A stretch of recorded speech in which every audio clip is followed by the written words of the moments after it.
병원에서 발가락 수술을 받은 어머니가 숨지자 의료사고 의혹을 제기했던 한 유가족의 사연을 지난해 11월 보도해드렸습니다. 당시 병원이 유가족에게 준 기록과 중재원에 제출한 기록이 달랐는데 보건복지부가 나서 조사해보니 의료 기록이 60건 이상 뒤늦게 수정된 사실이 드러났습니다. 먼저 유덕기 기자가 보도합니다. 왜 반수사라도 온 환자가 갑자기 의식불명되고 어머니 황모 씨가 발가락 절단 수술을 받은 뒤 한 달여 만에 숨지자 의료사고 의혹을 제기하며 병원 앞에서 시위를 벌였던 유족들. 병원이 과실을 감추기 위해 나중에 의료 기록을 위변조했다고 주장합니다. 한 장 한 장 비교를 해보니까 거기에 수정하고 위변조된 사항이 추가적으로 많이 삽입돼서 실제로 김 씨가 병원에서 받은 의료 기록과 병원이 의료분쟁 조정중재원에 낸 기록이 불량에서부터 사뭇 달랐습니다. 이런 SBS 보도가 나간 뒤 보건복지부는 이례적으로 해당 병원을 찾아 전산 접속 기록을 전면 조사했습니다. 조사 결과 이 병원이 김 씨에게 진료 기록을 발급한 이후에 의료 기록 69건을 새로 수정한 것으로 드러났습니다. 특히 이 가운데 54건은 나중에 추가된 것으로 확인됐습니다. 또 의사지시서 4건은 뒤늦게 삭제한 것으로 파악됐습니다. 이에 대해 병원은 수정된 69건 가운데 2건만 추가 기록이며 나머지는 의료 기록의 완결성을 위해 보완한 거라고 해명했습니다.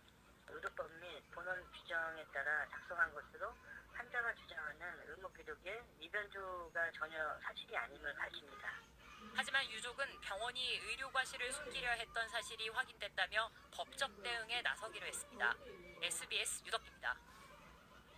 의료 사고가 발생할 경우 진실을 밝힐 열쇠는 사실상 의료 기록뿐입니다. 하지만 현행 법에선 병원 측이 의료 기록을 수정하거나 심지어 조작한다 해도 밝혀낼 길이 없습니다. 관련 법을 개정해야 한다는 목소리가 높았죠. 얼마나 진행되고 있는지 이어서 장선희 기자가 보도합니다. 병원이 숨진 김 씨 어머니를 진료했다는 시간과 실제 기록한 시간을 비교해봤습니다. 전체 진료 101건의 40%가 30일 넘게 지난 뒤에야 수정되거나 추가됐습니다. 유족 측이 의료 과실 은폐 의혹을 제기하는 이유 가운데 하나입니다. 위변조를 한다는 거는 범죄입니다. 밖에서는 안 되죠. 당연히 그건 밖에서는 안 되죠. 현행법상 진료 기록을 사실과 다르게 적거나 나중에 추가로 기재 또는 수정하는 것은 불법입니다. 하지만 빠뜨린 내용을 추가하거나 잘못된 것을 고치는 건 허용됩니다. 병원이 진료 기록을 조작한다고 해도 환자 가족이 이를 찾아내기가 불가능하다는 얘기입니다. 의료사고의 원인을 밝히는 가장 핵심적인 게 진료 기록인데 진료 기록이 위조 변조되는 경우가 굉장히 많이 있어요. 그럼 실제 이것 때문에 소송이든 조정이든 패소하는 경우가 굉장히 많이 있고 이런 논란이 끊이지 않자 지난해 1월 관련법 개정안이 국회에 발의됐습니다. 병원이 진료 기록 원본과 수정본을 모두 남기고 전자 접속 기록까지 보관하도록 하는 게 골자입니다.